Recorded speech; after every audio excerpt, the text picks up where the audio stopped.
पता कले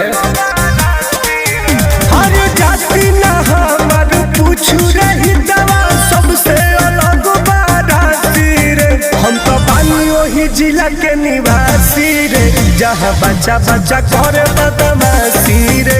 हम तो बानी वही जिला के निवासी रे, जहाँ बच्चा बच्चा करे बदमाशी रे। हरे गोली बंदूक से खेली रोज नटराऊ देखा के गड़ासी रे। हम तो बानी वही जिला के निवासी रे, जहाँ बच्चा बच्चा करे बदमाशी रे। हम तो बानी वही जिला के निवासी रे, जहाँ बच्चा बच्चा करे बदमाशी